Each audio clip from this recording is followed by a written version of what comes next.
गोपवधूकगङ्गा सर्वे मिलित्वा समवाययो पुण्यार्चना पठन्ति नित्यं गोविन्द दामोदर माधवे कृष्ण गोविन्द हरे हे नाथ सुखं शयाना निलये देवी नामानि प्रवदन्ति मर्त्या ते निश्चितं तन्मयतं वदन्ति गोविन्द दामोदर माधवे श्रीकृष्ण गोविन्द हरे हे नाथ नारायण वासुदेवा सदैव भज सुन्दराणि नामानि कृष्णस्य मनोहरा समस्त भक्तार्ति विनाशनानि गोविन्द दामोदर श्री कृष्ण गोविन्द हरे हे नाथ नारायण वासुदेवा सुखावसाने तिजमेव सारं सुखावसाने तिजमेव देहावसाने तिजमेव जातं गोविन्द दामोदर माधवे श्री कृष्ण गोविन्द हरे हे नाथ नारायण वासुदेवा स्वामी वयाते मम देशुरे समागते दण्डये कृतान्ते वक्तव्यमेवं मधुरं सुवक्ता गोविन्द दामोदर कृष्ण गोविन्द हरे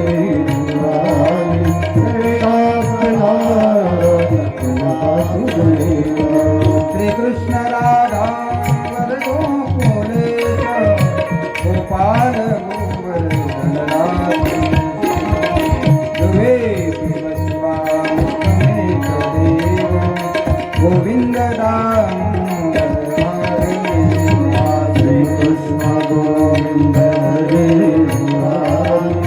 हे नाथ नारायण वासुदेवा हे नाथ नारायण वासुदेवा हे नाथ नारायण हे नाथ नारायण वासुदेवा हे नाथ नारायण वासुदेवा श्री कृष्ण गोविन्द हरे मुरारी हे नाथ नारायण वासुदेवा श्री कृष्ण गोविन्द हरे मुरारी हे नाथ नारायण वासुदेवा श्री कृष्ण गोविन्द हरे मुरारी हे नाथ नारायण वासुदेवा श्री कृष्ण गोविन्द हरे मुरारी हे नाथ नारायण पुंडलिकवरदार श्री ज्ञानदेव तुकाराम पंढरीनाथ भगवान की जय माऊली ज्ञानेश्वर महाराज की जगद्गुरु तुकाराम महाराज की समर्थ सद्गुरु श्री गजानन महाराज गोपाल कृष्ण भगवान की जय सियावल रामचंद्र भगवान की जय सूत हनुमान महाराज की जय उमापति महादेव की जय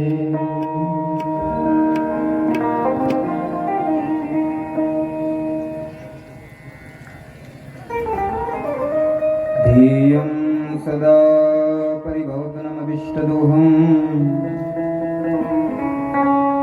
तीर्थास्पदं सुविरञ्जनतं शरण्यं प्रत्यार्तिहं प्रणतपालभवाब्धिपूतं वन्दे महापुरुषति चरणारविन्दं सच्चिदानन्दरूपाय विश्वोत्पत्त्यादिहेतवे तापत्रय विनाशाय श्रीकृष्णाय वयं नमः। यं प्रव्रजन्तमनुपेतमपेतकृत्यं द्वैपायनो वीरः कातराजुहाव पुत्रेति तन्मयतया तिरुविनीदु स्तं सर्वभूतहृदयं मुनिमानतोऽस्मि वंशि विभूषितकरान्नवनीहृदाव पीताम्बरादरुणबिम्बफलादरोष्टा पूर्णेन्दुसुन्दरमुखादरविन्दनेत्र कृष्णात् परं किमपि तत्त्वमहं न जाने। लोकाभिरामं रणरङ्गधीरं राजीवनेत्रं रघुवंशनाथं कारुण्यरूपं करुणाकरन्तं श्रीरामचन्द्रं शरणं प्रपद्ये। मनोजवं मारुततुल्यवेगं जितेन्द्रियं बुद्धिमतां वरिष्ठं वातात्मजं वानरयुतमुख्यं श्रीरामदूतं शरणं प्रपद्ये। नारायणं नमस्कृत्यं नरं चैव नरोत्तमं देवीं सरस्वतीं व्यासं ततो जयमुदीरये। नमामि सद्गुरुं शान्तं सच्चिदानन्दविग्रहं पूर्णब्रह्मपरानन्दं विषमानन्दिवल्लभं गजाननागुणकराप्रमङ्गलापावना अशीसवगेरिदुरित्ते नशी त्रिभुवनामध्ये तुदविन्यामासरा करीपदनतावरी बहुदयानरूषा। हे सर्वाद्या सर्वशक्ती जगदोद्धारा जगत्पती साई भावी सत्वरगती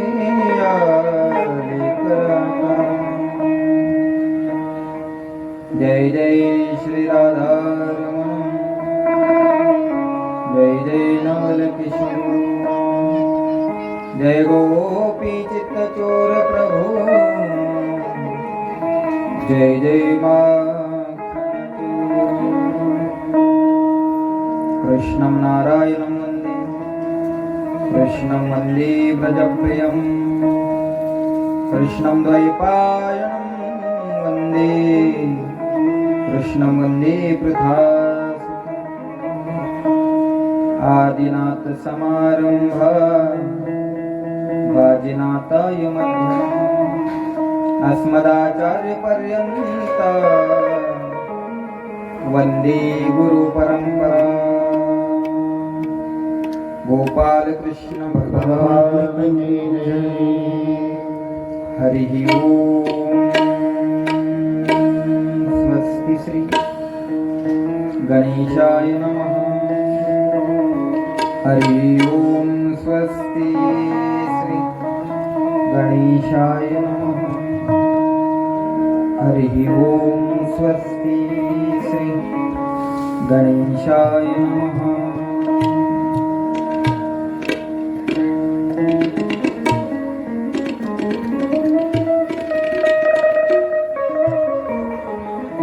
पवित्र पावन मंगलमय अशा या वातावरणामध्ये भगवंताची वाङ्मयी प्रतिमूर्ती श्रीमद भागवत कथा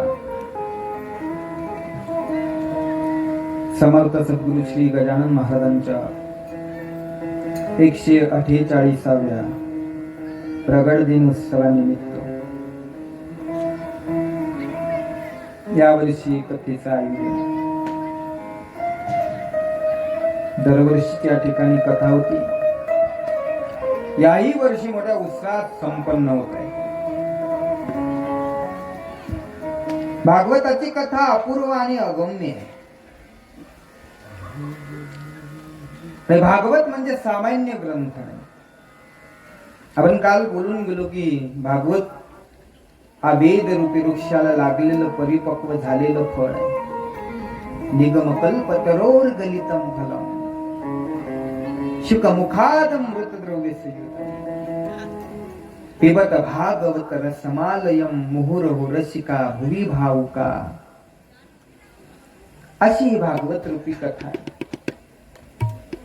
आणि या कथेचा विचार आपण या ठिकाणी करतो. कथा का ऐकावी का नाही याचा बराचसा विचार आपण काल केला. प्रथम स्कंदाचा विचार केला आणि या प्रथम स्कंदामध्ये प्रथम स्कंद हा अधिकारी स्कंद म्हणून सांगितला.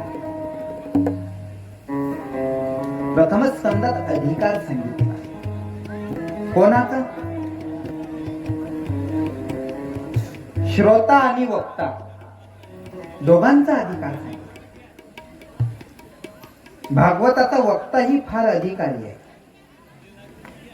आणि भागवताचा श्रोताही सुद्धा फार अधिकारी आहे. भागवताचा वक्ता सामान्य नाही. शुकदेवजी भागवताचे वक्ते आहेत आणि शुकदेवांना भगवान कृष्ण परमात्म्याने उदरात असताना दर्शन दिले. आणि भागवताचा श्रोता परीक्षिती राजा तो का सामान्य आहे?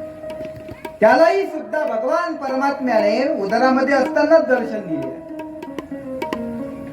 जिथं श्रोता आणि वक्ता दोनही अधिकारी असतात तिथं त्या कथेचं फळ भेटल्याशिवाय राहत नाही. जो माणूस बंधनातून मुक्त झालेला आहे तोच माणूस बंधनातून सोडवू शकत असतो. बंधनातच असलेला माणूस बंधनातून कसा सोडवेल?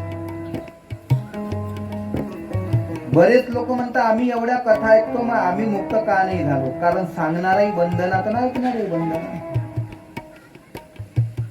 सांगणारा जर मुक्त असेल तर ऐकणारे मुक्त होतील ना. त्याला त्याचंच बंधन तोडता येईना तर दुसऱ्याचं काय? म्हणून आपल्याला त्या कथेचं फळ भेटत नाही. आताच्या शुकदेवासारख्या उपाध्या होत्या का त्या शुकदेवाच्या मागे? आताच्या शुकदेवाला तो सुचत नाही. व्यासपीठावर गेलो पण व्यासपीठाच्या खाली उतरेल रिकामपणच नसते त्याच्यावर. एवढ्या उपाध्या. बंधनातून जो मुक्त झाला तोच दुसऱ्याला बंधनातून सोडू शकेल. शुकदेवजी मुक्त आहे. कुठल्याही प्रकारचं बंधन शुकदेवांच्या ठिकाणी नाही. कुठली आशा नाही. कुठल्याही प्रकारच्या उपाधीचं नाव नाही. अंगावर वस्त्र देखील नाही. दिगंबर अवस्था. अशी शुकदेवजी महाराज या भागवताचे अधिकारी आहे. म्हणजे वक्ते आहेत पण ते अधिकारी आहे. मग त्या शुकदेवाचं आगमन गंगेच्या तीरावर झालं असं आपण काल पाहिजे. परीक्षिती राजा धर्मात्मा, पण धर्मात्मा असूनही सुद्धा त्या ठिकाणी परीक्षिती राजाकडून साधूचा अपमान घडला. आणि साधूचा घडलेला अपमान माणसाच्या अधोगतीला कारण असते. साधूचा अपमान कधी करू नये. झालं तर साधूची पूजा करा. देवा संत वृंद नमस्कारी जे का घडे तरी पूजिजे वाचुनी केवी निंदिजे स्वये वाचा. झालं तर साधूची सेवा करावी, साधूचं पूजन करावं. पण घाली संतांसी आसने, घाली संतांसी आसने, घाली संतांसी आसने, घाली संतांसी आसने. पूजा करी काया माझ्या मने, पूजा करी काया मने, एका जनार्दनी जाणे इच्छिले ते पुरवी,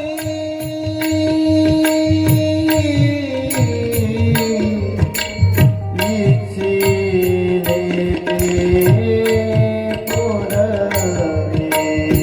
घाली संतांचे आसने, घाली संतांचे आसने, घाली संतांसी आसने, घाली संतांसी आसने. साधू घरी आले तर आसन टाका, मनोभावी पूजा करावी. पण साधूचा अपमान घडेल असं कधी करू नये. धर्मात्मा ते परीक्षिती, पण त्या ठिकाणी शमिकांचा अपमान घडला. साधूचं पूजन करायचे होते, साधूच्या गळ्यामध्ये मेलेला साप टाकला. आणि साप टाकल्यानंतर त्याचा परिणाम शाप भेटला. 7 दिवसात मध्ये तक्षक दंश करेल.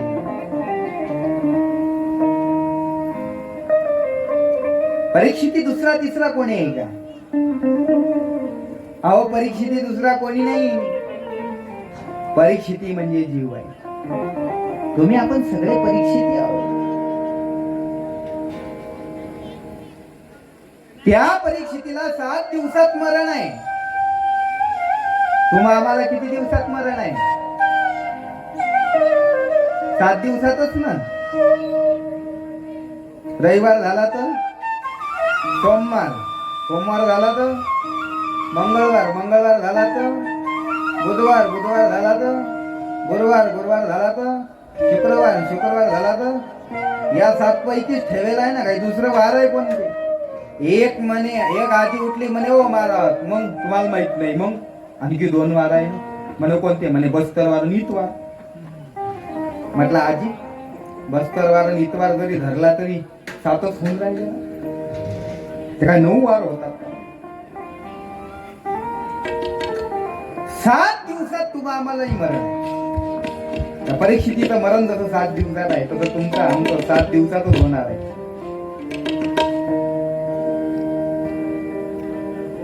त्या परीक्षितीला 7 दिवसात तक्षक दंश करणार. आणि तुम्हा आम्हाला 7 दिवसात तक्षकच दंश करणार. कोणता? काळ रूपी तक्षक. आणि हा काळ रूपी तक्षक तुम्हा आम्हाला 1 दिवस दंश केल्याशिवाय राहणार नाही. पण लक्षात घ्या, भागवतातला परीक्षिती 7 दिवसात मी मरणार असं समजल्यावर सावध झाला. पण हा जीवरूपी परीक्षिती कधी सावधच होत नाही. जीवरूपी परीक्षिती सावधच होत नाही. नेहमी बेसावध राहतो. परीक्षिती सावध झाला, गंगेच्या तीरावर आला. मरण डोळ्यासमोर दिसलं म्हणून परीक्षिती सावध झाला. तुम्ही आम्ही मरण कधी त्या ठिकाणी डोळ्यासमोर ठेवतच नाही, म्हणून कधी सावध होत. एक लक्षात घ्या, माणसानं जीवनात 2 गोष्टी कधी विसरू नयेत. एक गोष्ट म्हणजे देवाला कधी विसरू नये. ज्या देवानं एवढं सगळं आपल्याला हे हात, पाय, कान सगळं काही दिले, इंद्रिये, हात, पाय, कान, डोळे, मुख, बोलाया वचन, हे सगळं दिलं. ते कशासाठी दिलं? कशासाठी दिलं म्हणजे डोळे टीव्ही पाहायला दिले. रात्री काय शिरील कमी असतात का? हात कशाला दिले? हात कशाला दिले म्हणजे शेतात जाऊन कामं करायला दिले. पाय कशाला दिले? शेताकडे जाण्याकरता दिले. कान कशाला दिले? टीव्हीवर गाणे नाहीत लागत का चांगले? त्या ऐकासाठी दिले. यासाठी दिले का नाही? जेणे तू जोडीशी नारायण, ज्यामुळे तू परमात्मा जोडशील त्याकरता. त्यासाठी दिले ना.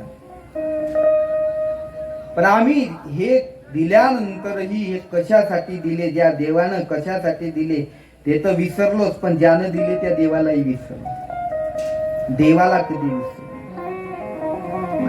विसरले तया थोर झाली हानी, पचतील खाणी 84च्या.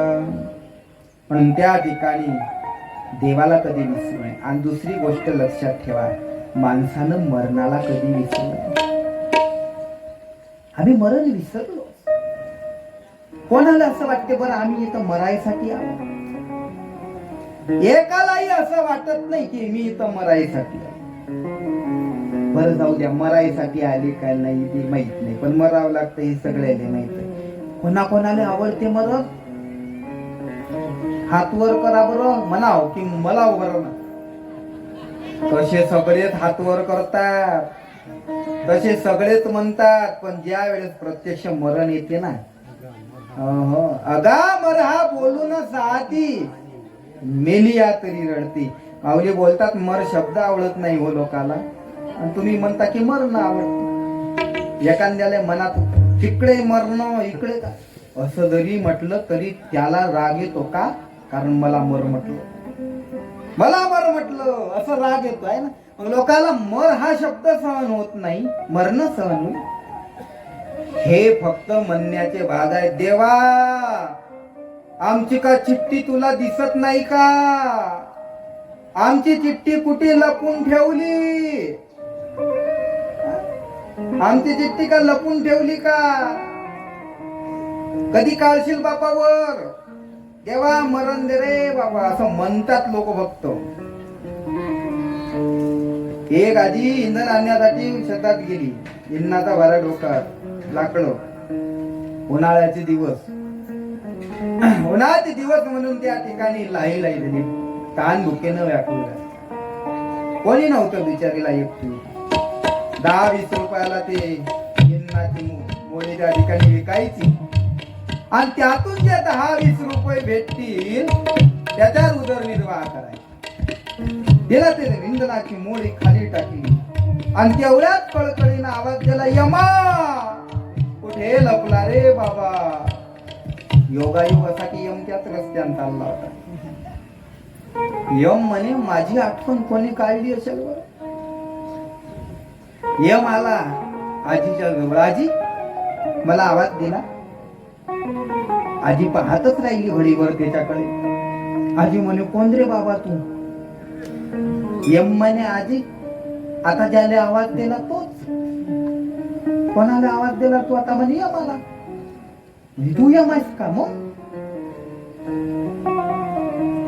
कशासाठी आवाज दिला मला? आजीला वाटलं हा खरंच घेऊन जाते आता.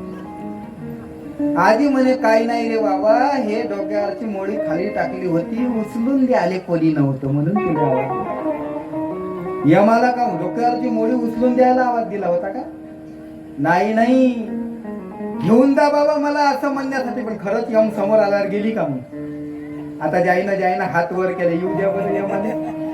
थांब ना बाबा, एवढी घाई झाली का तुले? एवढं भागवत तर होऊ दे. काल्याचा महाप्रसाद एकदा कालान होयवाला.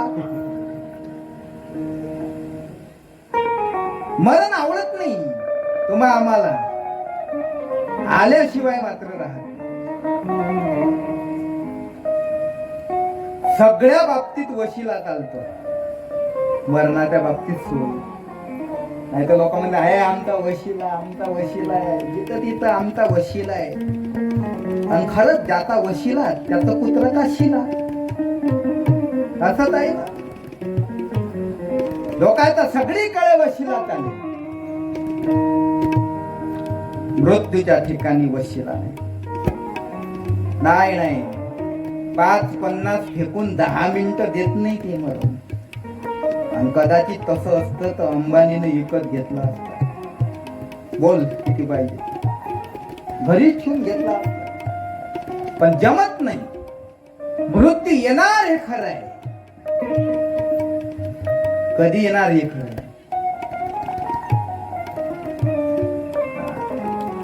कधी येईल ते नाही सांगताय. कधी पाणी पिताना येईल, केळी खाताना येईल, जेवताना येईल, का झोपीतच येईल. काही लोक म्हणतात झोपला तसा झोपेलच राहिला, उठलाच नाही लोक. काही म्हणतात फक्त ठोकर लागली. काही लोक म्हणतात केळी खात होता हो, अर्ध केळे तोंडात अर्ध हातातच राहिले. आश्चर्य करतात लोक. पाहो पाणी पेता पेता मेला हो. माणूस पाणी पेता पेता मेला, जेवता जेवता मेला, झोपीत मेला. मेला हे आश्चर्य नाही, हा तर मृत्यू लोकच आहे. इथं लोक मरायलाच आले, आज ना उद्या मरणारच आहे. इथं लोक मरतात हे आश्चर्य नाही, इथं लोक एवढ्या दिवस जगतात हे आश्चर्य. एवढ्या दिवस जगलाच कसा हे आश्चर्य आहे. नाही तर तिकडे तिकडे बाजूनं सगळीकडे मृत्यूचं जाळ आहे.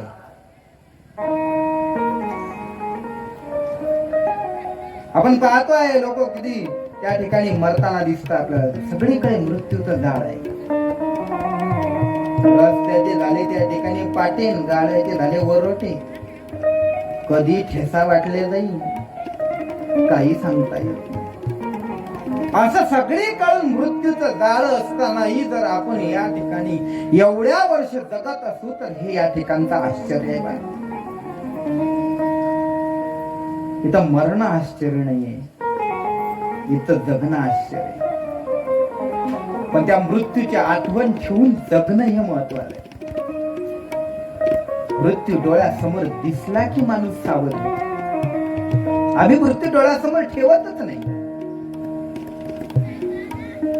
मरावं, मरण्यासाठी आम्ही आलो असं वाटतच नाही, म्हणून आम्ही सावध होत नाही. परीक्षिती राजा सावध झालेला, मरावं लागतं म्हणून. गंगेच्या तीरावर संत महात्मे तिथं आलेले, शुकदेवजी महाराजांचं आगमन झालेलं. आणि आगमन झाल्यानंतर त्या ठिकाणी शुकदेवजी महाराजांना फार सुंदर प्रश्न विचारलेला आहे राजा परीक्षितीने. महाराज, माणसाचं मरण जवळ आल्यानंतर माणसानं काय केलं पाहिजे सांगा. काय सुंदर प्रश्न आहे. मरण जवळ आल्यावर काय करावं,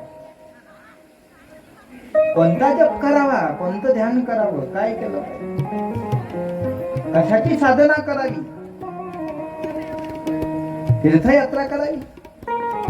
मरण जवळ आल्यावर माणूस काहीच करू शकत नाही, म्हणून मरणाआधी मरणाची तयारी करून ठेवा. जे सोबत न्यायचे ना ते शिदोरी बांधा. आधी घेरी राम नाम, सामा भरिया उत्तम.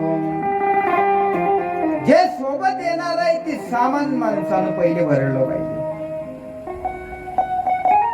आम्ही जे कधी सोबत येणारच नाही असं सामान भरून ठेवताय.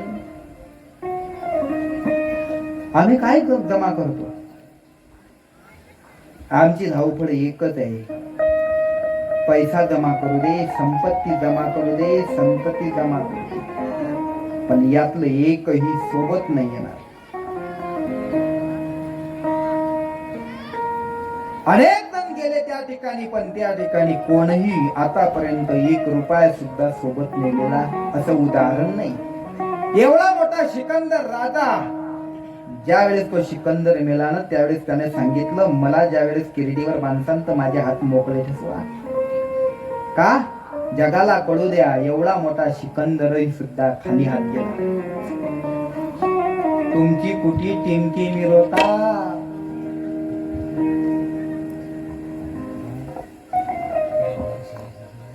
खाली हात त्या ठिकाणी जावं लागेल. म्हणून जे सोबत येईल तो जोडा. माणूस धन जोडतो, पशु जोडतो, सगळं जोडतो, पण हे सगळं इथं सोडून जात. इथचं धन इथंच राहतो, पशु इथंच राहतात. धनानी भूमो पशवश्च गोष्टी भार्या गृहद्वारी जनस्मशान देहश्चितायं परलोकमार्गे कर्मानुगो गच्छति जीवैकः. धनानि भूमो पशवश्च गोष्टी. भूमीतलं धन भूमीतच राहील. पूर्वीचे लोक धन जमिनीत ठेवायचे चोराच्या धाकाने. म्हणून तर आज काही धनायले धन सापडते. ते काय असंच सापडते का? मागे लोकांनी जमिनीत ठेवलं होतं म्हणून आता सापडते. ते तसेच सोडून गेले, ध्यानच नाही राहिलं त्यांना. घेऊन गेलते का सोबत? ते नाही. जमिनीतलं धन जमिनीतच राहील. पहिले लोक जमिनीत पुरत धन चोराच्या धाकानं म्हणून धनानी भूमो. आता सुधारित आवृत्ती. लोक आता चोराच्या धाकानं बँकेत धन ठेवतात की काय होऊ नये बा, चोरी होऊ नये. हा पैसा आपला बँकच त्या ठिकाणी घेऊन बँक बंद झाली की गेला पैसा, बंद पडतात. म्हणजे बँकेतलं धन बँकेतच राहून नये. धना आणि बँक असं करावं लागेल सुधारित. पशु त्या ठिकाणी गोठ्यातच राहतील. काही लोक दुसऱ्या गावाला राहत नाही. त्याला म्हटलं काव राहणार रातभर? नाही बाबा, काय आम्ही जर रातभर राहिलो तर आमची म्हैस माशिवाय दूधच देत नाही. हा, म्हैस माशिवाय दूध देत नाही म्हणून तो दुसऱ्या गावले राहत नाही. ज्या वेळेस हा मरतो म्हैस म्हणते का मी आता 3 दिवस काहीच खात नाही. का? माझा मालक माझ्यासाठी दुसऱ्या गावाला राहिला नाही, मी आता काहीच खाणार नाही. इकडे मालकाला न्यायची तयारी. म्हैस मस्त हिरवगार गवत खाते. ते नाही विचार करत. ते पशुवश्च गोष्टी. बरं जाऊ द्या. अरे पशुला काही समजते म्हणून ते, धनाला काही समजेल म्हणून इतकं धन इतकं ते येणार नाही. म्हणजे 7 जन्म पर्यंत सोबत राहायची जिनं कसम खाल्ली ते बायको येईल काय? हा, ते कुठपर्यंत? भार्या गृहद्वारे. बायको फक्त घराच्या दरवाजा लोक. ते भलाई म्हणेल एकटेच चालले का हो, आणि मला येऊ देत ना का हो, आणि आता माझं कसं होईन हो, कसं होईन हो माझं, म्हणून चिंता आहे. आणि ती दरवाजा लोकच जाते हो. आवरू नका. तुम्ही आवरसान तर ते अशी म्हण आहे का, आवरल्या कुत्र्याले दोर खाव. सोडून द्या, जाऊ द्या. कुठेच नाही जात. ते शास्त्रानं लिहून ठेवलेलं आहे घराच्या दरवाजा लोक. बस हद्द संपली, त्याच्या पुढे नाही. आणि मग दरवाजात उभी राहते आणि तिथून मग ती अशी पदरानं हवा घालते. निघा आता. बरेच दिवस कूलरची हवा खाल्ली घरात, हिंडा तवाऱ्याने दरवाजा लोक. अरे गृहद्वारे लोक ते येतात का सोबत? नाही. जनस्मशान. लोक फक्त स्मशान आलो. तीच लोक सोबत चांगला होता हो, कोणतंही काम करे राजा चांगला होता हो. माणसाला चांगुलपणा यासाठी मरावं लागते. हे महाराष्ट्राची भूमी. इथं माणूस केव्हा चांगला ठरतो, जातो, मरतो, आणि मग त्याला चांगुलपणाचा पुरस्कार भेटतो. चांगला होता हो, एक वेळ त्याला पेटवलं की त्या ठिकाणी म्हणतात द्या अशी चुना, तर तंबाखू जाय माजूर, चुना नाही. जनस्मशान. देह तरी येतो का? देह चितेमध्ये जळून खातो.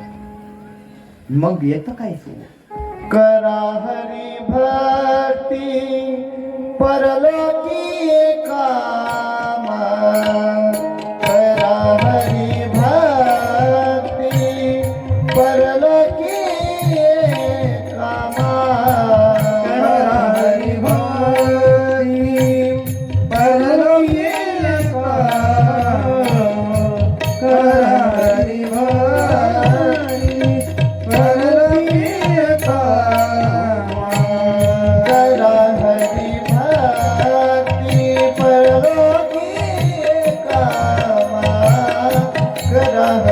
भक्ती परलोकी काम करा हरी भक्ती परलोकी काम करा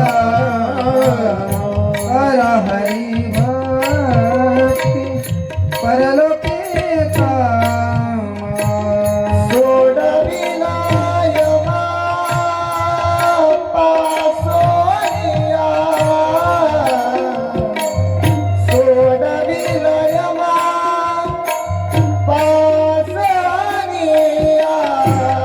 करा हरी भक्ती परलोकी काम करा हरी भक्ती परलोकी काम करा हरी भक्ती करा हरी भक्ती परलोकी कामा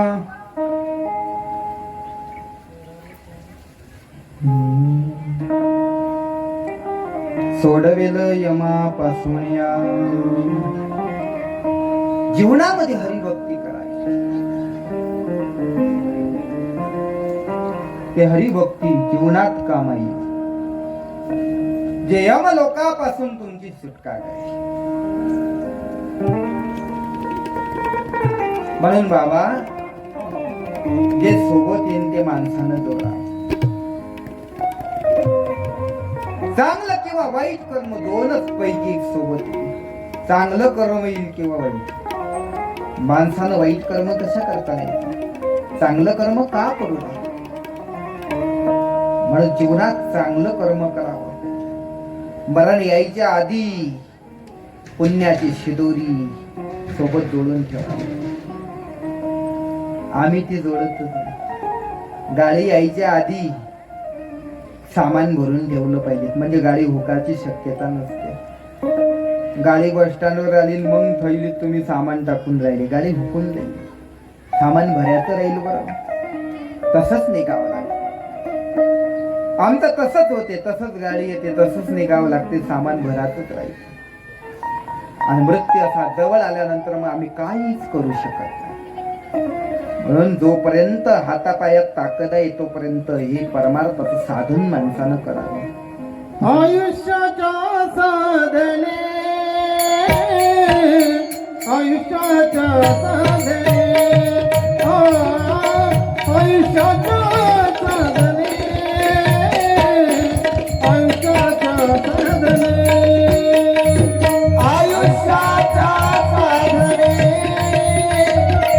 आयुष्याच्या साधने आयुष्याच्या साधने आयुष्याच्या साधने साधने आयुष्याच्या साधने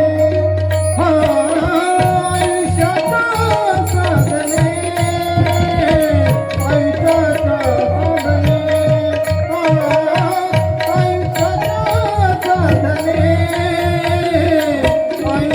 आयुष्याच्या साधने आयुष्याच्या साधने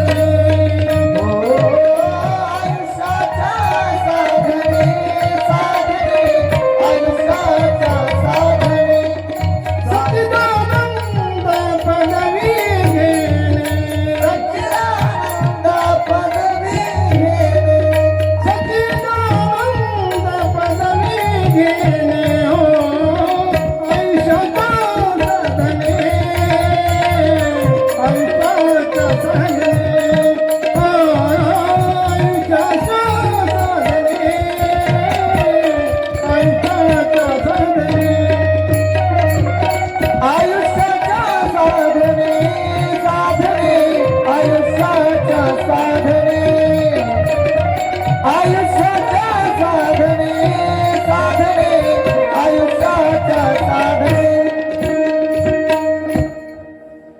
त्या ठिकाणी नरदेह प्राप्त झाला असेल तर एक करावं, याच जन्मात देव साधता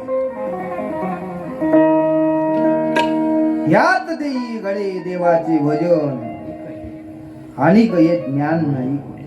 म्हणून मरायच्या आधी पहिले हे जोडून ठेवलं पाहिजे. हातापायात ताकद आहे तोपर्यंत केलं पाहिजे. जवही सकळ सिद्ध आहे, हात चालावया पाय, तव तू आपले स्वयित पाय तीर्थयात्रे जाय चुकू नको. हातपाय चालतात तोपर्यंत तीर्थयात्रा करून घ्यावी. एक वेळ हात पायानं चालणं बंद केलं की तुमची इच्छा झाली तरी तुम्हाला जाता येणार. कानानं ऐकू येते ते लोक कथा ऐकून घ्या. ज्या वेळेस कानानं ऐकू येणार नाही, ऐकायची इच्छा झाली तरी त्या ठिकाणी काही इलाज चालणार. डोळ्याने दिसते तोपर्यंत परमात्म्यानं लीला केलेल्या ठिकाणं पाहून घ्या. टाळी वाजवता येते तोपर्यंत टाळी वाजवा. हात आहे तोपर्यंत, जोपर्यंत सगळे इंद्रिय शाबूत आहे तोपर्यंत परमात्मा करून. पुढे असं अवस्था येईल की त्या ठिकाणी काय वर्णन करावं. अशी अवस्था होईल तुमची की विचारू नका. आईशी दशा येईल पुढे. कशी? कानानं ऐकू येणार नाही, डोळ्यानं दिसणार नाही, नाक मुख गळू लागले लाळ आणि शंभू. तुमची गती कोणासारखी होईल मग? श्वानापदी गती झाली, अवघे करती हाळ. जे आधी घरात तुमची वरवर करत होते ते नंतर तुम्हाला हाळहाळ करते. अशी अवस्था होईल. आणि ही अवस्था यायच्या आधी सावध व्हा. ऐशी दशा येईल पुढे, तई मन होईल वेडे, तव चिंतुने ठेवी चोखडे आत्मज्ञान. कशा पद्धती? केळवली नवरी का संन्यासी जियापरी, नम्रता करी मृत्यू सूचना. केळवली नवरी ज्ञान पोरीचं नुकतं लग्न ठरलं आणि नुकतंच तिचं लग्न ठेवलं, महिन्याभरात म्हणा 15 दिवसात ते लग्न करून दुसऱ्या घरी जाणार, तर ते पोरगी आधीपासूनच माहेरच्या घरावरची आसक्ती कमी करते की हे घर माझं नाही, हे घर माझं नाही.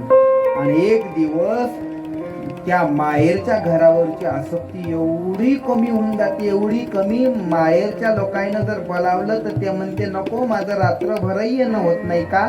त्यांचा डबा करावा लागतो, पोरांना शाळेत जावं लागते.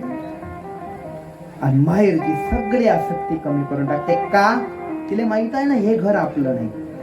तसं हा देह, नरदेहाला आपण आलो, पण हे आपलं नाही, कधीतरी सोडून जावं लागणार. देह हे काळाचे धन कुबेराचे, देह हे काळाचे धन कुबेराचे, ते मनुष्याचे काय आहे, येथे मनुष्याचे काय आहे, काय आहे. देह हे काळाचे धन कुबेराचे, देह हे काळाचे धन कुबेराचे, देह हे काळाचे धन कुबेराचे, देह हे काळाचे धन कुबेराचे. देह हे काळाचे धन कुबेरा. हे आपलं नाही, हे कधीतरी जाणार आहे. अरे तुम्ही जर एखादी खोली भाड्यानं केली तर त्या भाड्यानं केलेल्या खोलीलाच मी स्वतःच घर म्हणता का? नाही नाही, तुम्हाला माहित आहे हे भाड्याची खोली कधीतरी सोडावी लागणार आहे. तसं हे यम कडून भाड्यानं घेतलेली खोली आहे आणि कधीतरी खोली खाली करावी लागणार.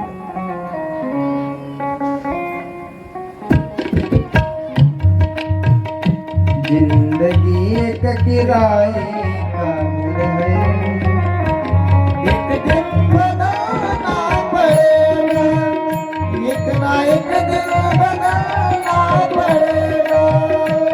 जिंदगी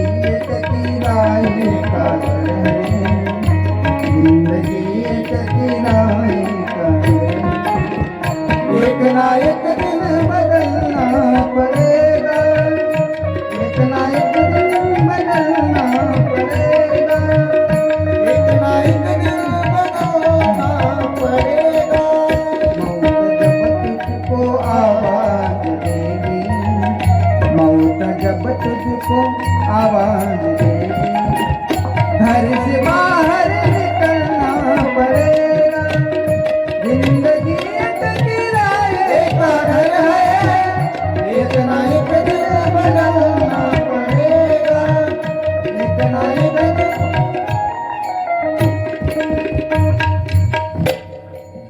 जीवन हे भाड्यानं प्राप्त झालेलं आहे. आणि कधी ना कधी ते बदलणार नाही, जावं लागणार आहे. चालता चालता कधी श्वास थांबते सांगता नाही. सांस रुक जाएगी, सांस रुक जाएगी चलते चलते, शम्मा बुझ जाएगी जलते जलते, दम निकल जाएगा रोशनी का, क्या भरोसा है इस जिंदगी का. कधी सोडावं लागेल सांगता नाही.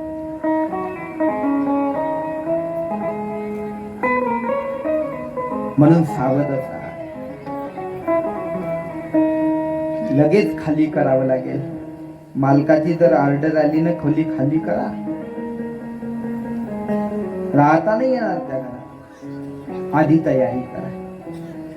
म्हणून हे मृत्यूची अवस्था येण्याच्या आधी हे घर माझं नाही, तसं ते पोरगी विचार करते की माहेरचं घर हे माझं नाही, मला जावं लागणार. किंवा एखादा संन्यासी ज्या पद्धतीनं राहतो की हे माझं नाही, तसं हे जीवन माझं आहे. आधी सावध व्हा. आधी तेव्हा चिंतून ठेव चोखडे आत्मज्ञान, आधी जोडून ठेवा. नाही तर हाड हाड झाल्याशिवाय राहणार नाही. घरात बरोबर करणारे एक दिवस तुम्हाला त्या ठिकाणी हाड हाड करते. घरातले लोक तुमचा बागुलबुवा केल्याशिवाय राहणार नाही. ज्या वेळेस घरातलं लेकरू रडेल त्यावेळेस त्या लेकराची माय म्हणेल, रडू नको, कोपऱ्यात बागुलबुवा बसेल आहे. आणि हा कोपऱ्यात करतो, येऊ का, पकडू का, त्याचा बाबुलबा करून टाकल्याशिवाय आयुष्यभर याचा बांधखोर, त्याचा बांधखोर, याचा धुराखोर. 2 एकराचं त्यानं 2.5 एकर कधी केलं कोणाला समजलं नाही. आणि त्याच्यावर त्यानं घर बांधलं, घराची वास्तू शांती केली, सुलतानपूरले सगळ्या पंगत दिली. पण बसते कुठे, कोट्यावर दारी. एवढं घर बांधून घरात प्रवेश नाही. भूक लागली घरात जाले निघाला की तिकडून गुडी म्हणते, कुठे चालले घरात, वाट्यावरच बसा, लहान लहान लेकर आहेत, खाली टाकेल झोपलेले आहेत तिथं खाली, त्याचा एखाद्याच्या पोटावर पाय. मग ते म्हणते मला भूक लागली म्हणून. थांबा मग तसं सांगा ना, जाग्यावर आणून देतो, जाग्यावर आणून देतो म्हटलं की त्या ठिकाणी मग ती म्हातारी घरात जाते, जेवणाचं ताट घेऊन येते. जेवणाचं ताट त्याच्या समोर ठेवते. मग ते घास खाते. एक घास गोड लागते, दुसरा घास तिखट लागते, तिसरा घास आंबट लागते. बुड्ढा म्हणते हे असं खाऊन लागते. पुढे म्हणते खा मुकाट्यानं, म्हातारपणात तसंच लागते. घरात लहान लहान लेकर, कोणाचा दूध पोळीचा काला उरला टाकते त्यात, कोणाचा कळी पोळीचा काला उरला टाकते, कोणाचा भाजी पोळीचा काला उरला टाकते. सगळे काले एकत्र करायचे आणि याच्या पुढे मांडायचे. आणि मग तो एक घास गोड लागते, एक आंबट लागते, एक तिखट लागते. तो म्हणते असं काऊन लागते, म्हातारपणात तसंच लागते. अशी अवस्था. आणि हे अवस्था यायच्या आधी काहीतरी जोडून ठेवा बाबा. अशा वेळेस आम्ही काय करावं? अशा वेळेस ना तुम्ही तीर्थयात्रा करू शकणार, ना ध्यान लावू शकणार, ना काहीच करू शकणार. ध्यान लावायला, आसन लावायला मांडी बांधून किती वेळ बसावं लागतं त्या काळात. अशा अवस्थेत नाही. मग या वेळेस आम्ही काय करावं? त्यावेळेस तुम्ही एकच करायचं बाबा. काय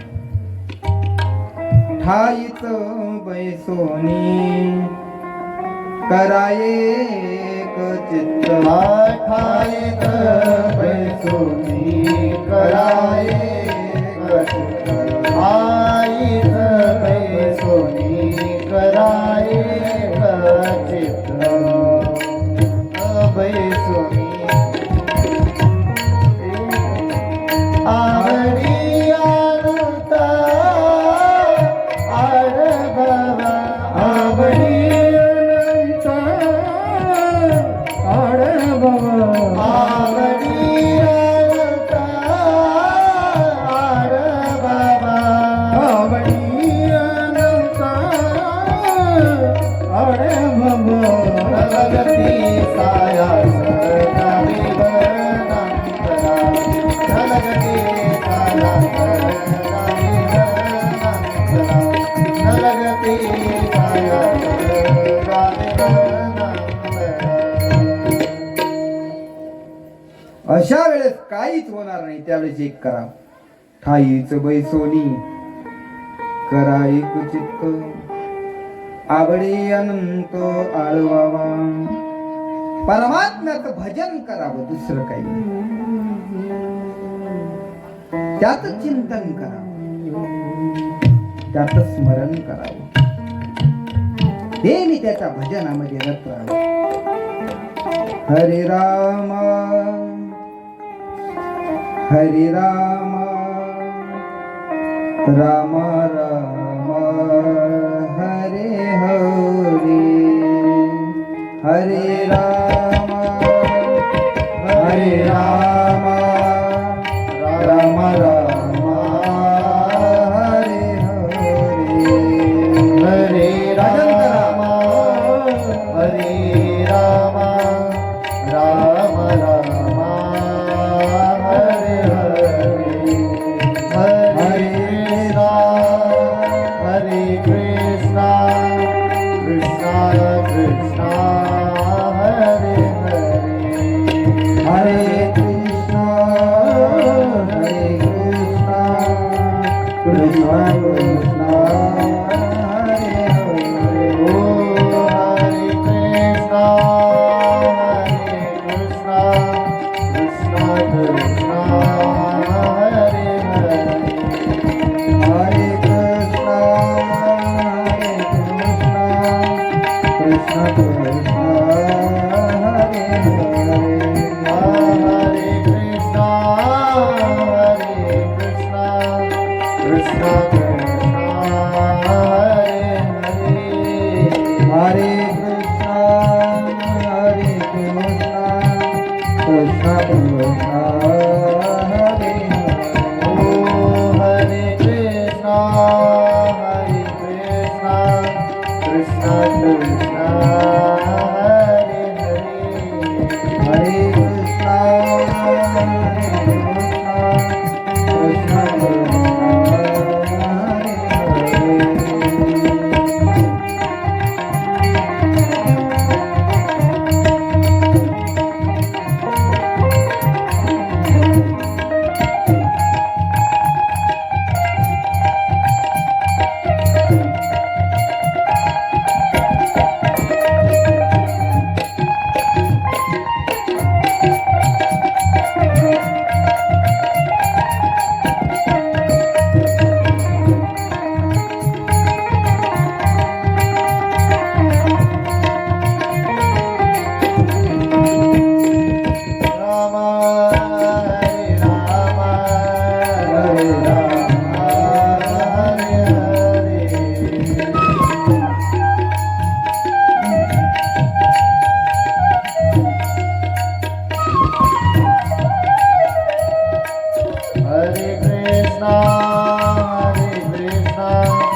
परमात्म्याचं चिंतन करत राहावं, त्याचंच भजन करावं, त्याचंच ध्यान करावं.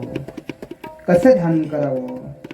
परमात्म्याच्या पहिले स्थूल रूपाचं ध्यान करावं. देवाचे दोन रूप आहेत, एक स्थूल आणि दुसरं सूक्ष्म, म्हणजे एक सगुण आणि दुसरं निर्गुण. पहिले परमात्म्याच्या सगुण रूपाचं ध्यान करावं. आणि सगुण रूपाचं ध्यान करत असताना परमात्म्याच्या पहिले नखाचं ध्यान करावं, पायाचं ध्यान करावं, कोठरीचं ध्यान करावं, मांडीचं ध्यान करावं, कमरेचं ध्यान करावं, कमरेवर ठेवलेल्या हाताचं ध्यान करावं, कंठातल्या कस्तूप मण्याचं ध्यान करावं, मकर कुंडलाचं ध्यान करावं, परमात्म्याच्या चेहऱ्याचं ध्यान करावं, परमात्म्याच्या मस्तकाचं ध्यान करावं, परमात्म्याच्या मुकुटाचं ध्यान करावं. आणि असं ध्यान करता करता करता करता निर्गुणापर्यंत पोहोचावं. सगुणापासून निर्गुणापर्यंत पोहोचणं, सगुणापासून स्थूलापासून सूक्ष्माकडे जाणं. म्हणजे डायरेक्ट सूक्ष्माकडे गेलं तर जमत नाही का? अधिकार असेल तर जमेल. ज्याचा एकदम सूक्ष्माकडे जायचा अधिकार नाही त्याला स्थूलाकडूनच जावं लागेल.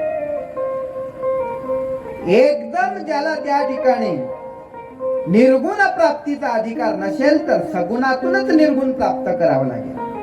निर्गुणी पावले सगुणी भजता, विकल्प धरिता जीवा धरी. निर्गुणापर्यंत जाण्याकरता सगुणात सूक्ष्म एकदम दिसत नाही म्हणून पहिले स्थूलाकडे. अमावस्या झाल्यानंतरचा जो दुसरा दिवस पाडवा, त्या पाडव्याच्या दिवशी चंद्र फार बारीक असतो, दिसतच नाही. एका जणाला दिसला आणि त्याला मित्राला दाखवायचा होता. तो म्हणला बघ किती चंद्र छान निघाला. त्याला दिसेच ना. तो म्हणे कुठे आहे, मला दिसत नाही. बारीक चंद्राची कोर, त्याला दिसे ना. तो म्हणला समोर एक झाड आहे, ते पाहिलं का? पण हो, त्या झाडावर एक आळवी फांदी आहे. मग त्या आळव्या फांदीवर उभी फांदी आहे. मग त्या उभ्या फांदीवर 3 पानं आहेत, दिसले? मधातलं पान दाखवल्याबरोबर त्याला चंद्राची कोर दिसली. दाखवायचं काय होतं? चंद्राची कोर. दाखवलं काय? पहिले झाडाची फांदी, फांदीवरची फांदी, त्याच्यावरती 3 पानं. पाहायचा चंद्र पण दाखवलं झाड, तसं पायाचं निर्गुण पण दाखवलं सगुण. कारण सगुणातून निर्गुणाकडे, स्थूलातून सूक्ष्माकडे. आणि असं हे ध्यान करता करता त्या ठिकाणी सद्य आणि क्रम अशा 2 प्रकारच्या मुक्ती सांगितल्या. मुक्तीकडे जाण्याचे हे 2 मार्ग आहेत. एक क्रममुक्ती आहे आणि दुसरी सद्य मुक्ती. निर्गुणाकडे जाणारा सत्य मुक्तीचा मार्ग आहे, सगुणाकडून जाणारा क्रममुक्तीचा मार्ग. झाडावर आंबा आहे, आंब्यापर्यंत त्या ठिकाणी माणूसही पोहोचतो, आंब्यापर्यंत पक्षीही पोहोचतो. पण पोहोचायचे दोघांचे मार्ग वेगळे आहे. पक्षाचा मार्ग वेगळा आहे. पक्षी काय करतो? देखे उत्प्लवना सरिसा, पक्षी फळाशी झोंबे तैसा, सांगे नरू केवी तैसा पावे वेगा. माणसाला ते शक्य आहे? माणूस तसा नाही. माणसाची जाण्याची प्रक्रिया कशी आहे? हळूहळू डाळे डाळे के तुले नेक वेळे, मार्गाचे निबळे निश्चित टाकी. पिपिलिका मार्ग म्हणतात त्याला, मुंगीच्या पावलानं. पण दोघही फळापर्यंत पोहोचतात. क्रम वेगळा आहे. पोचायला एकाला उशीर लागेल, एक लवकर लवकर पोचणारा सद्यमुक्तीचा मार्ग आहे आणि हळूहळू पोचणारा क्रममुक्तीचा मार्ग आहे. 2 प्रकारच्या मुक्ती सांगितल्या. सद्य क्रममुक्तीचं वर्णन त्या ठिकाणी केलं आणि देवाच्या लीला अवताराचं वर्णन त्या ठिकाणी केलं. लीला अवताराचं वर्णन करून मग त्या ठिकाणी परीक्षिती राजा शुकदेवजी महाराजांना काही सृष्टीविषयक प्रश्न विचारतो. महाराज, त्या सृष्टीची उत्पत्ती कशी झाली ते आम्हाला तुम्ही सांगा. सृष्टीची उत्पत्ती कशी झाली असं सांगत म्हटल्यानंतर परीक्षिती राजाला शुकदेवजी महाराज सांगतात, पहिले काहीच नव्हतं, काहीच नाही. पहिले कोठेच नव्हते काही, चंद्र सूर्य तारा नाही अवघे शून्याचे होते पायी. का नव्हा काही नव्हतं तेव्हा शून्य होतं आणि शून्य म्हणजे ब्रह्म होत. एकटच होत ते, काहीच नाही. मग एकटं होत ना, एकट्याला करमेना. तसं एकट्याला करमते का? तुम्हाला एखाद्या जंगलात सोडून देऊ द्या, एकट्याला करमते का? नाही नाही, एकट्याला कधी करमत नाही. मग ज्या वेळेस एकट्याला करमत नाही, मग त्या एकाला काय वाटते? एकाचे दोन व्हावे वाटते की नाही? एकाचे काय व्हावे आणि दोनाचे चार, चाराचे आठ.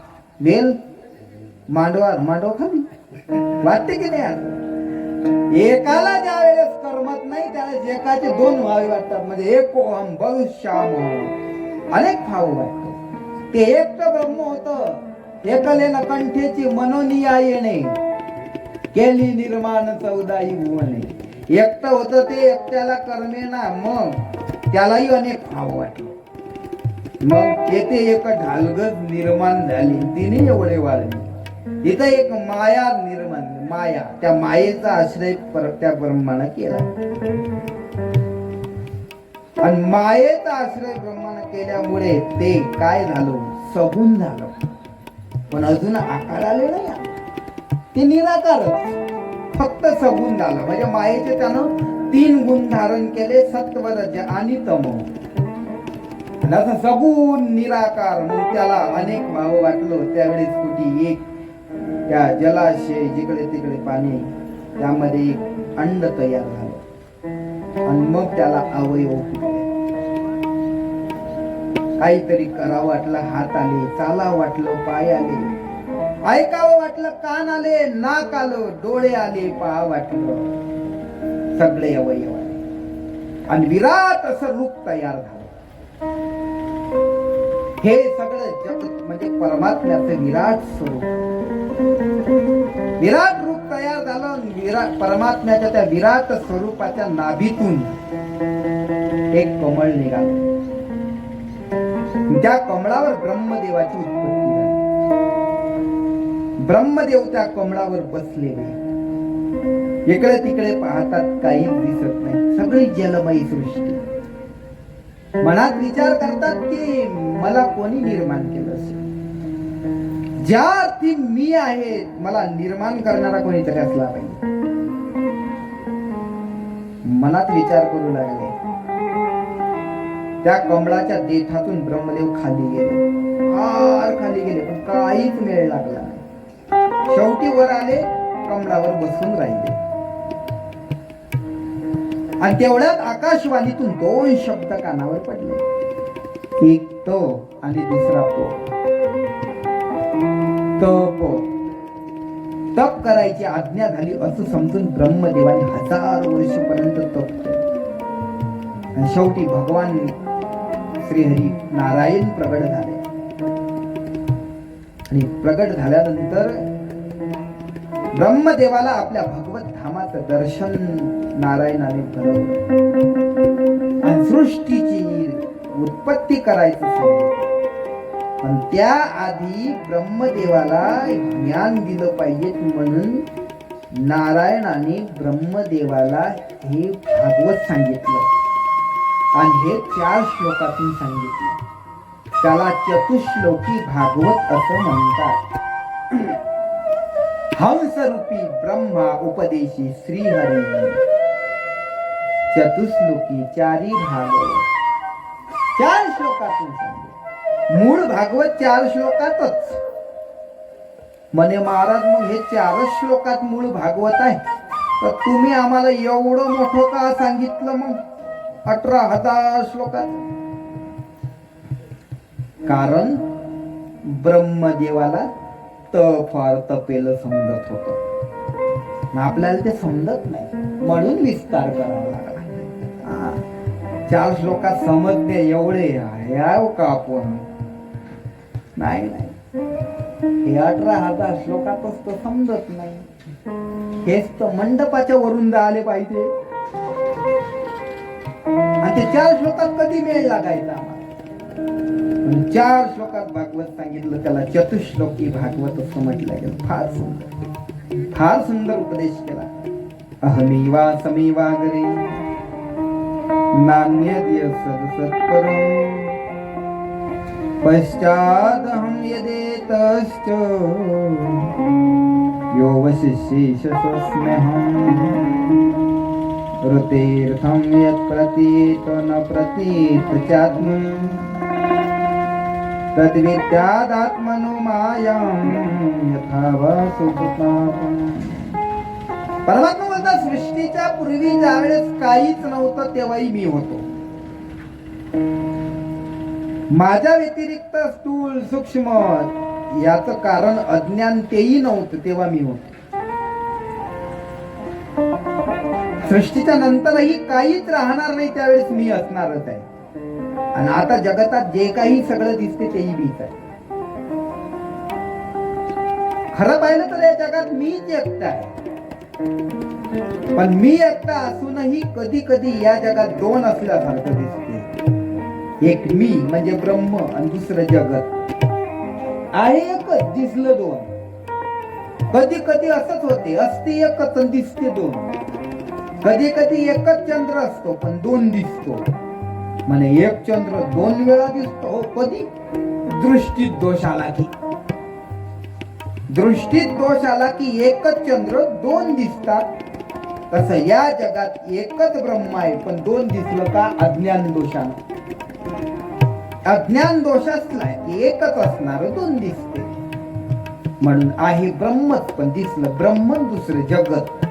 पण तसं पाहिलं तर सगळं मीच आहे जिकडे तिकडे. विठ्ठला स्तरी भरला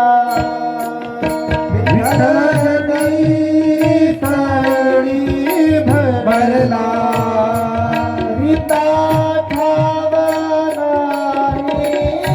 उरला रीता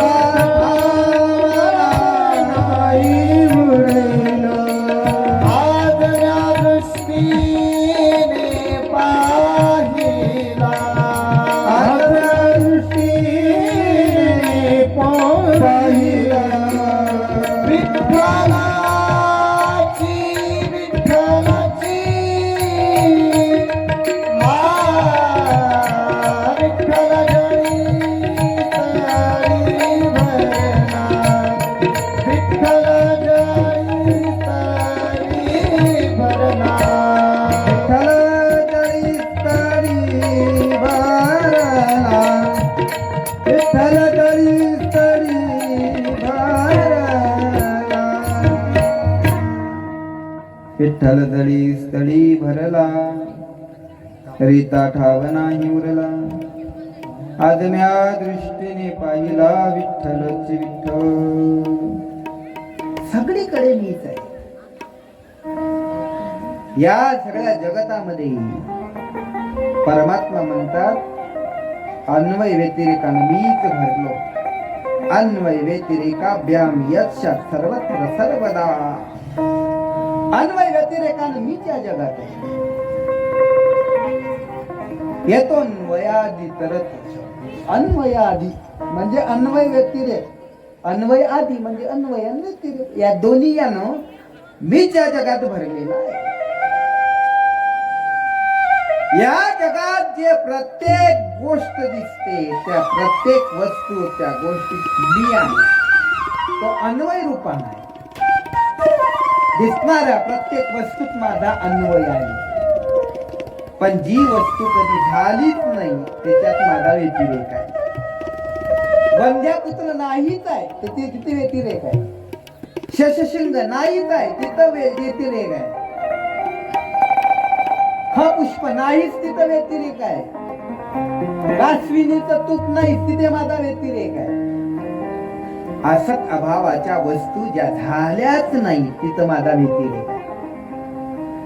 पण जगातली दिसणारी प्रत्येक वस्तूचीच माझा अन्वय आहे. या अन्वय व्यतिरेकानं मी या जगतामध्ये भरलेलं आहो.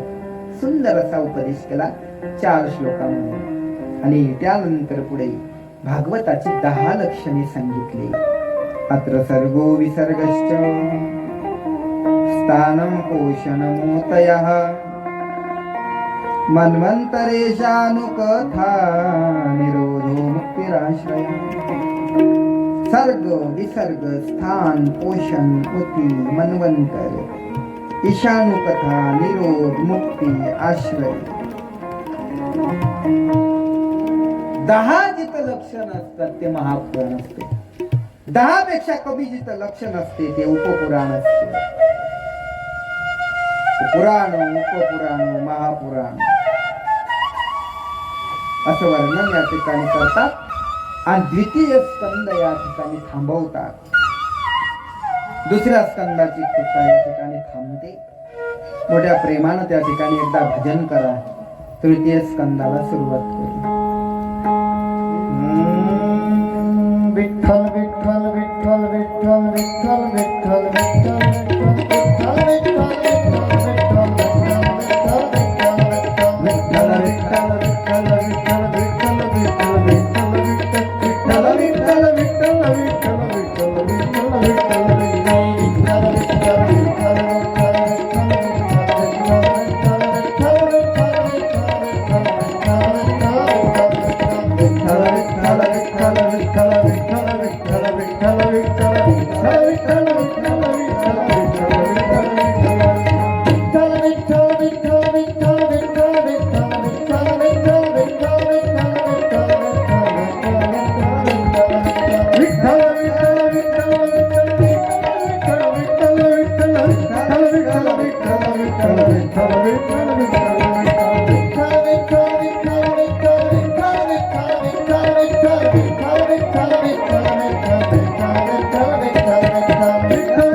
कृष्ण भगवान की जय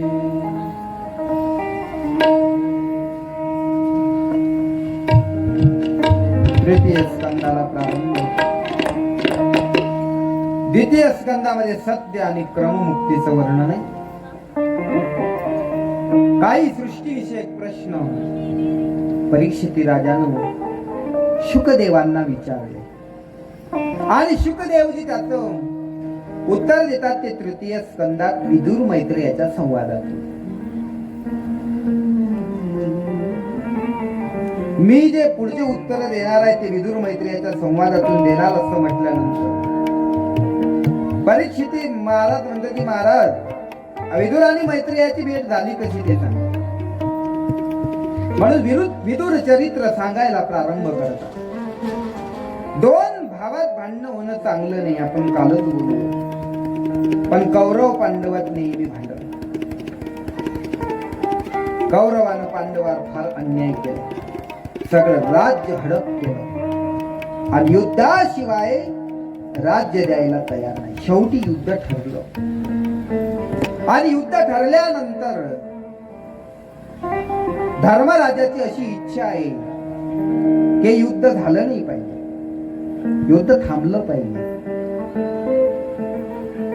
पण भगवान कृष्ण परमात्म्याकडे धर्मराज गेले. धर्मराज म्हणतात, कृष्णा असं काहीतरी करा देवा की युद्ध थांबलं पाहिजे. त्यावेळेस परमात्मा म्हणतात, धर्मराज युद्ध झालं नाही पाहिजे, तुमची इच्छा आहे, बरोबर आहे,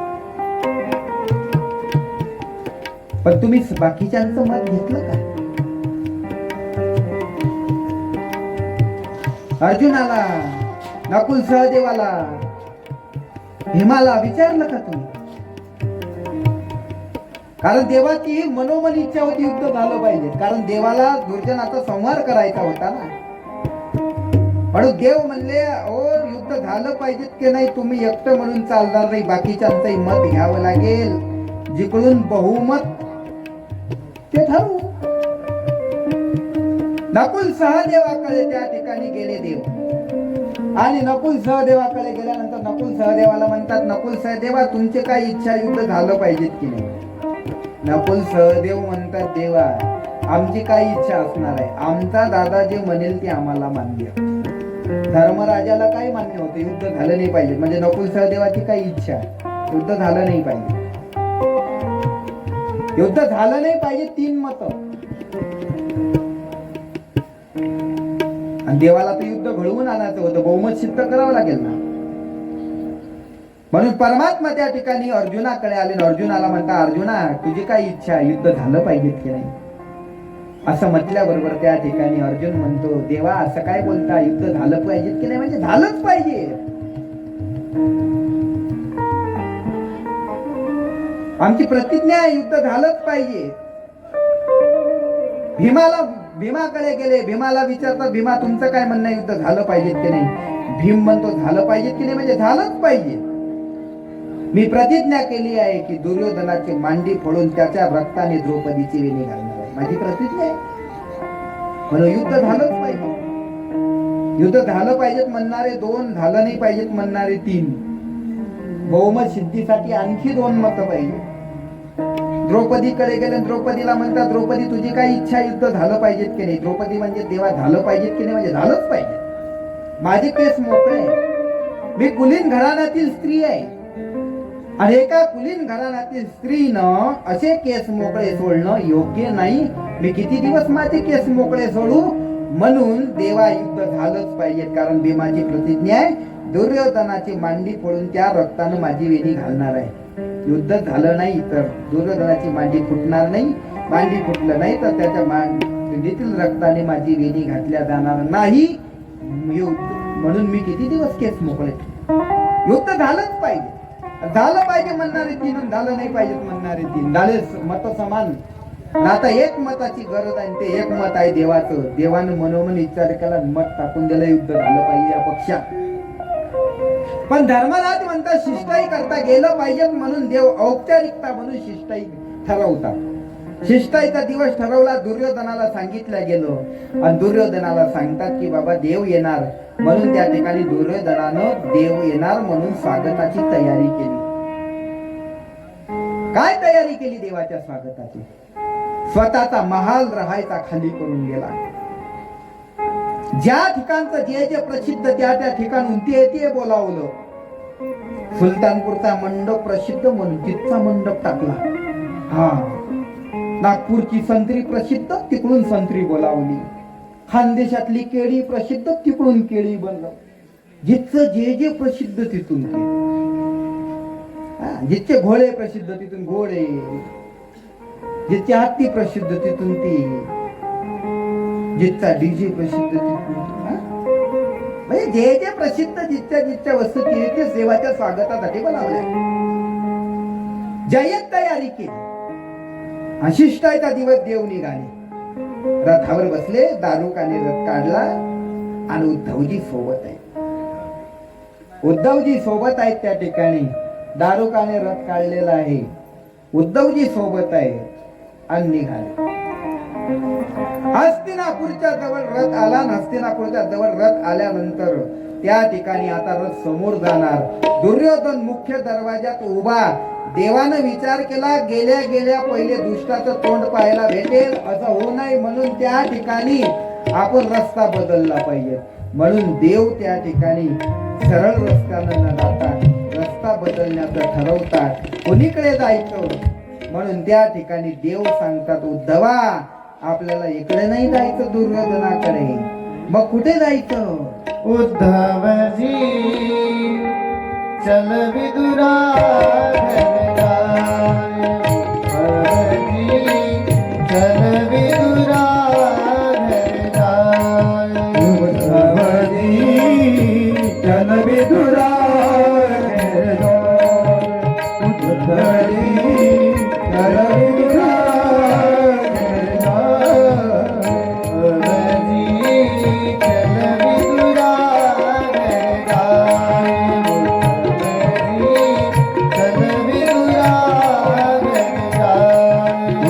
उद्धवजी चल विदुरा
घर जाय,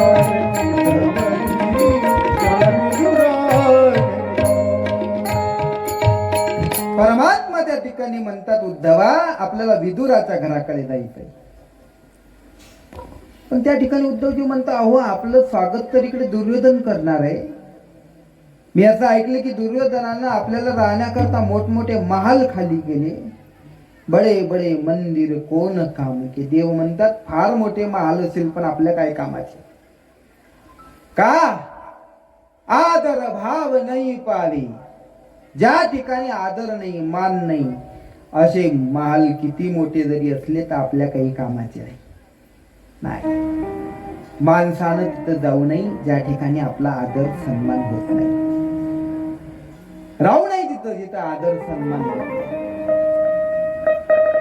ज्या घरात आदर मान नाही राहू नये. जिस घर में आदर मान नहीं उस घर को जाना ना चाहिए। चाहे बेटा कितना प्यारा हो, उसे सिर पे बिठाना ना चाहिए। चाहे बेटी कितनी लाडली हो, उसे घर घर घूमना ना चाहिए। जिस घर में आदर मान नहीं, उस घर को जाना चाहिए। ज्या घरात आदर मान होत नसेल तिथं माणसाने जाऊ नये. दुर्योधनाकडे सगळं काही असेल पण आदर मान नाही, काही कामाचं नाही. विदुराच्या घरी त्याला विदुर मंत्री आहेत दुर्योधनाचे, म्हणून तिकडे देव निघालेले. फार मोठमोठे महाल असतील नाही विदुराचे, मंत्री आहेत ना. तिथं आमदाराचे महाल असतात तर मग मंत्र्याचे असायला काय हरकत आहे. ते दुर्योधनाचे मंत्री होते ना. नाही पण तरी घर कसं होतं झोपडीचं. देव आले, काका इकडे आहेत दुर्योधनासोबत, देव येणार म्हणून, मंत्री आहेत म्हणून. काकी एकट्या घरी आहे. विदुर काकाच्या घरची परिस्थिती फार जेमतेम आहे. सकाळी काढलं की संध्याकाळी काय खावं अशी अवस्था आहे. काकीला एकच लुगडं आहे आणि तेही आंघोळ करायची म्हणून काकीनं काढून ठेवलं. न्हाणीमध्ये काकी स्नानाला बसल्या. विदुर काकाच्या घरी आहे ते न्हाणी आहे, आपल्या घरी असते ते बाथरूम आहे. आपलं बाथरूम ते न्हाणी. काही काही जणांच्या घरचे बाथरूम 10x10चे, उड्या मारत आंघोळ करा. ते न्हाणी काही तेवढी मोठी होती, उलटी ती कुडाची बनवली ती न्हाणी. त्याला काही दरवाजा का काय नाही, पडदा लावलेला. काकी स्नानाला बसल्या, एकच लुगडा आहे म्हणून काढून ठेवला, अंगाला फाटका कपडा गुंडाळलेला. तुकोबारायच्या घरची परिस्थिती तेच आहे. जिजाबाईला एकच लुगडं नवं, ते पण रे. आणि कोणतरी एक मागायला आली, तुकोबाराई म्हणतात घेऊन जाय, तिची आंघोळ होईल. तशीच परिस्थिती विदुराच्या घरची. देव आले, देवानं दरवाजावर थाप मारली. कोण आहे म्हणून काकी तशात बाहेर आल्या. पाहिलं देव. देवाला पाहून काकी त्या ठिकाणी मोहित झाल्या, देहभान विसरल्या, अंगावर वस्त्र घ्यायच्या विसरल्या. देवानं पितांबर धरला, शेला आणि काकीच्या अंगावर टाकला. देव घरी आले, पाठ घेतला बसायला आणि बसायला देवाला पाठ दिला. पण पाठ दिल्यानंतर काकी त्या ठिकाणी देहभान विसरलेल्या. देवाला पाटावर बसायच्या ऐवजी आपण पाटावर बसलो. देवाचा पूजा करायची. काय आहे पूजेला? धूपबत्ती आहे का, अगरबत्ती आहे का, अत्तर आहे का, फुलं आहे का, हार आहे का, काय? काहीच नाही. घरी आलेला देव फक्त भक्ती सन्मानानं पूजला. देव घरा आला, आला देव घरा आला, भक्ती सन्मानी पूजिला, सन्मानी पूजिला. देव घरा आला, आला देव घरा आला. घरी आलेल्या देवाची भक्ती सन्मानाने पूजा केली. घरी काही नाही, पण काकीच्या घरी ते कोणीतरी केळी आणून दिल्या. त्या काकीनं केळी घेतल्या. काकी पाठावर बसली, देव खाली बसले. देवानं म्हटलं नाही, काकी हे काही रीत आहे का तुमच्या घरची? मला खाली बस. नाही, देव खाली बस. काकीनं केळी घेतल्या, टरफलं देवाच्या हातावर आणि केळीचा गावा आपण खाऊन राहिलो. आणि देवही मिठक्या मारत टरफलं खातात. का? केळीचे टरफलं पाहिले नाहीत का त्यानं कधी?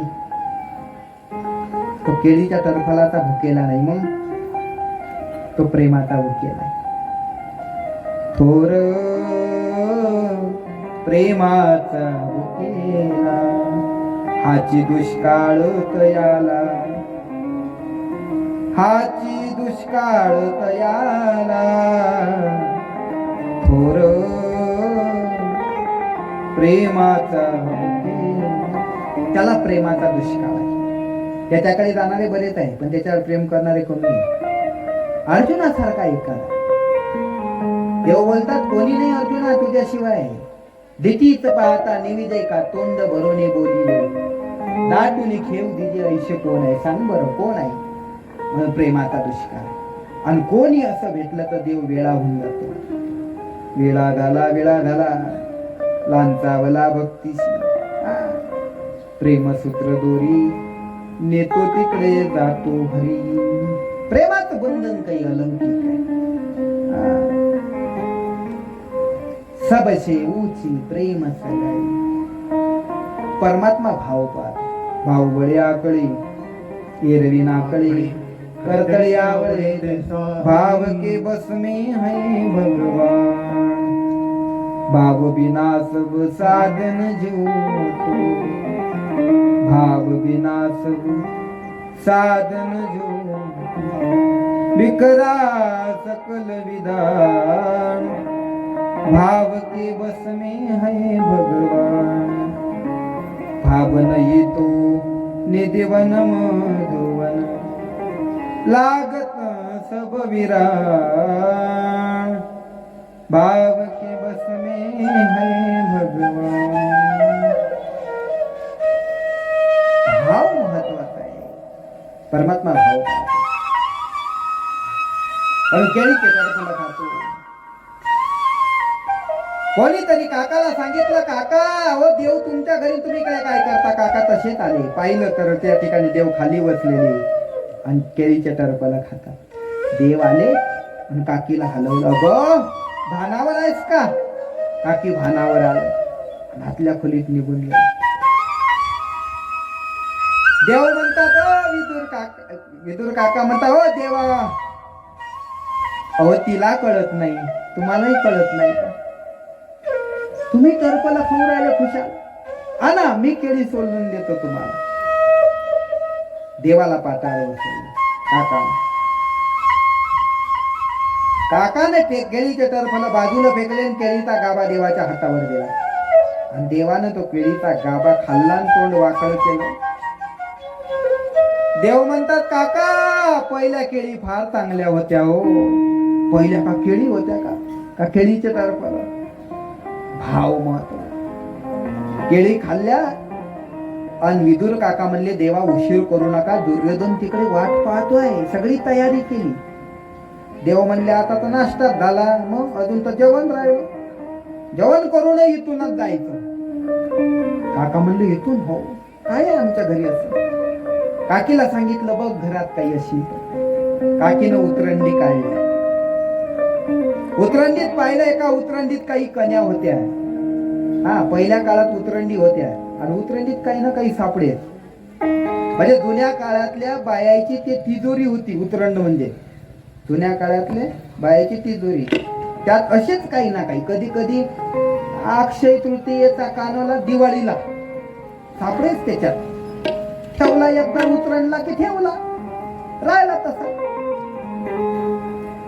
उतरण होत्या पहिला, आता नाही राहिल्या त्या उतरंडी. मग सगळ्या उतरंडी आता काही राहिल्या नाही. सगळ्या त्या उतरंडी देवाऱ्यात जाऊन बसल्या. छोट्या छोट्या आकाराच्या, पाहिजेत घरात म्हणून देवाऱ्यात जाऊन बसल्या. पूर्वीच्या काळात घरात जातं होतं ते कोणाच्याच घरात दिसत नाही. आता लग्न कार्यातच फक्त ते बाहेर निघते, नटून थटून निघते. आता पहिले तसंच निघे. जात ते राहिलं नाही. नाही तर घराघरात जात होतं पहिले. सुंदर माझे जाते ग फिरते बहुत, ओव्या गाऊ कौतुके तुये रे बा विठ्ठला. सासवानी सासरा देर तो तिसरा, आणि ओव्या गाऊ भ्रतारा तुये रे बा विठ्ठला. शिव शिव दोन्ही खुंटे गे प्रपंचाचे नेते गे, लावणे पाचे बोटे गे तुये. गेलं ते जात. काय तर दात्यावर पहिले बाया सकाळी दळायच्या. बीपी नाही, शुगर नाही, थायरॉइड नाही, काहीच नाही.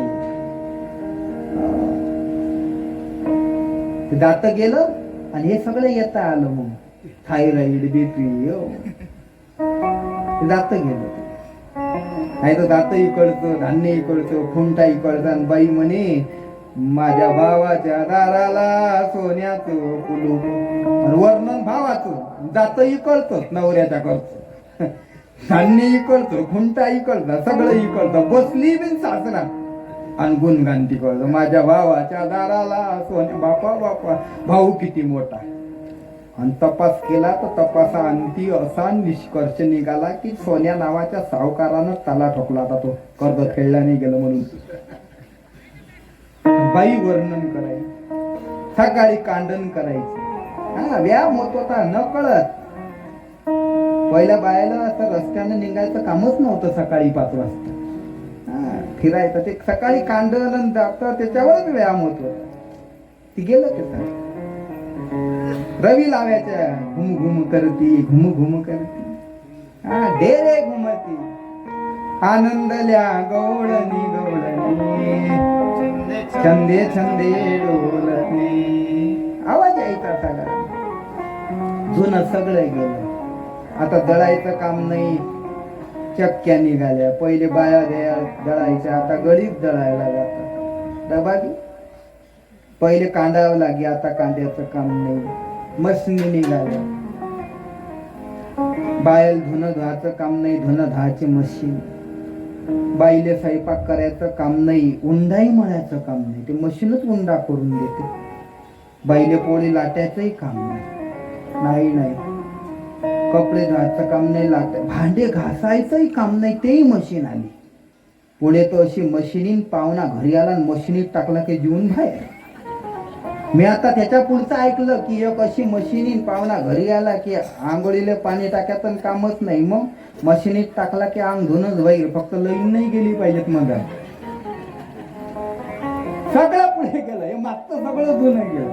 पण उतरंडा होत्या. उतरंडीतल्या कण्या काढल्या आणि गॅस पेटवला नाही. गॅस होता नाही. चूल पेटवली. मोठा गंज ठेवला. पाणी टाकलं. कण्या रांधल्या. खत खत कण्या रांधल्या. केळीचे पानं पंगत बसली.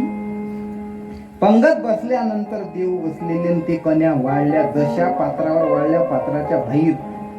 देव म्हणत कशा खाव. देव झाले चतुर्भुज. 2 हातानं कण्या सावरल्या 2 हातानं खावला.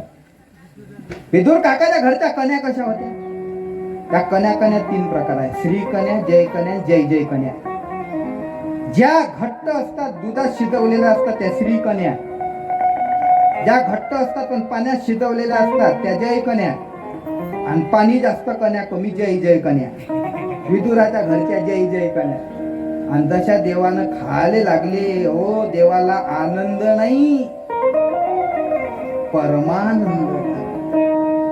विदुरा घरच्या भक्षणे कन्या परमानंदे झाला. परमानंदे झाला. मनमोहन मुरलीवाला. नंदाचा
देवाला परमानंद झाला. कन्या खाल्ल्या. विदुर काका सोबत दुर्योधनाच्या सभेत आले. सभा झाली आणि देवानं सांगितलं युद्ध थांबलं पाहिजे. दुर्योधन म्हणला युद्ध थांबणार नाही. जर त्या ठिकाणी हे राज्य तुम्हाला पाहिजे असेल तर युद्धच करावं लागेल. देव म्हणले कमीत कमी 5 गावं तरी द्या. दुर्योधन तयार झाला होता 5 गावं द्यायला.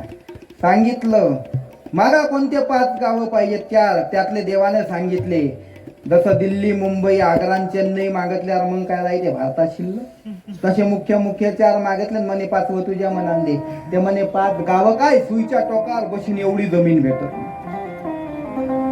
युद्धच करावं लागेल युद्धच करावं लागेल असं म्हटल्यानंतर मग ते दुर्योधनाला राग आला आणि देवाला पकडायला सांगितलं. सगळं देवाला पकडायला आल्याबरोबर त्या ठिकाणी देव दुर्योधनच दिसायला लागले सगळीकडे. त्यानं मेन दुर्योधनच बांधून ठेवला. तो म्हणला अरे मी तुमचा मालक आहे ना असे बरेच पाहिले म्हणे आणि बांधून ठेवलं दुर्योधन आणि देव निघून आले. आणि इकडे धर्मराजाला सांगितलं की सोयीच्या टोकार बसेल एवढी सुद्धा जमीन युद्धाशिवाय भेटणार नाही. युद्ध हे अटळ आहे. पुढे आता विदुर काका शिष्टाई करण्याचा प्रयत्न करतील पण विदुर काकाले आणखी 10 मिनिट टाइम लागेल. त्या 10 मिनिटात आपण बाकीचं आपलं काय असेल त्याचे आपण उरकून घेऊ. गोपाल कृष्ण भगवान की जय.